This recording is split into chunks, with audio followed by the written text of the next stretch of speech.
안녕하세요. 올바른 생각으로 시사와 이슈를 전하는 디코드입니다.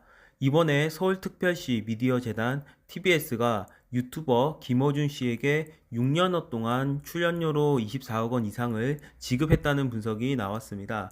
김어준 씨는 2016년 9월 26일부터 2022년 12월 30일까지 TBS 라디오 김어준의 뉴스공장을 진행했습니다. 그런데 어제 국회 과학기술정보방송통신위원회 소속의 국민의힘 최수진 의원이 분석한 결과에 따르면 김어준 씨는 평일 기준으로 1640일을 방송했는데 제작비 지급 규정의 상한액으로 계산하면 최소 약 24억 5천만 원을 받았다고 추정합니다. 김어준 씨의 출연료 논란은 그 이전부터 계속 제기되고 있었습니다. 작년에도 국민의힘 소속의 김규남 서울시 의원이 TBS 외부 방송인들의 출연료 내역을 요청했는데 김어준 씨만 비공개 처리되었습니다. 한 번은 김어준의 뉴스공장 2시간 진행에 회당 200만 원을 지급했다는 TBS 제작비 청구서가 유출되면서 논란이 더욱 확산되었는데요. 그러면 이대로 계산을 해본다면 한 달에 약 4천만 원, 1년에 약 5억 원 가량의 출연료를 받을 수 있고 이것을 총 6년으로 계산하면 한간에 떠도는 출연료 30억 원설이 나올 만도 합니다. 특히 TBS는 인지도와 지명도가 높으면 대표이사 결정에 따라 지급 상한액을 초과해서 제작비를 지급할 수 있다는 규정을 제정했는데 만약 이를 고려한다면 실제로 TBS가 김어준 씨에게 지급한 출연료는 24억 5천만 원보다 더 많을 수도 있다는 분석이 나옵니다. 거기에 각종 협찬과 광고까지 계산하면 엄청난 수익을 거둬들였을 것이라고 생각할 수 있습니다.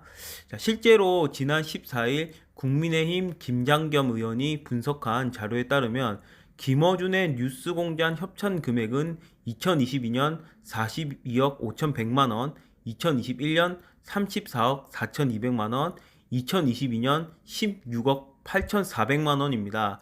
당시에 TBS는 서울시 출연 기관이기 때문에 상업 광고는 가능하지 않고 정부나 공공기관, 지방자치단체 등의 공익적 성격의 광고들만 할 수 있는데 당연히 그 당시에는 문재인 정부 시절이기 때문에 많은 공익적 광고와 협찬들을 독차지할 수 있었을 것입니다.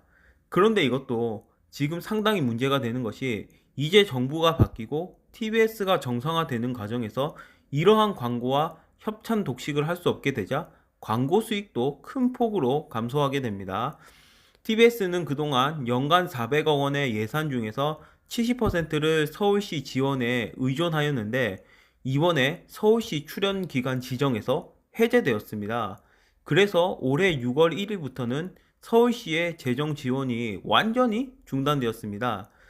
요즘에는 스마트폰의 발달로 언제 어디서나 쉽게 교통 정보를 확인할 수 있는 시대적인 변화의 이유도 있겠지만 이러한 김어준 씨의 정치 편향적인 방송과 언론이 지켜야 할 공정성을 훼손하면서 존폐 기로에 서게 된 점을 스스로 자초한 측면도 있습니다. 사실 그동안 TBS 김어준의 뉴스 공장은 많은 국민들이 알고 있듯이 문재인 정부를 옹호하며 좌파 세력을 대변하는 대표적인 스피커 역할을 했습니다. 지난 2016년부터 올해까지 방송통신심의위에서 TBS는 145건의 제재를 받았고 방송 제허가에 영향을 주는 중대한 법정 제재는 총 30건인데 그 중에서 김어준의 뉴스 공장은 23번이나 제재 대상이 되었습니다. 그래서 지금은 편파 방송의 대가를 혹독하게 치르고 있는 것입니다. 하지만 정작 편파 방송을 주도했던 당사자는 2022년 12월 30일에 방송이 폐지되자 그동안 두둑하게 돈을 챙기고 나가 또 따로 유튜브 방송을 진행하고 있죠. 하지만 TBS에 남아있는 약 250명의 직원들은 이제 당장 월급도 끊기고 생계를 위협받고 있습니다. 원래 TBS는 서울교통방송의 약자로 서울의 교통체증과 인구 폭증으로 서울 시내의 교통 정보를 알려주는 역할로 시작했습니다.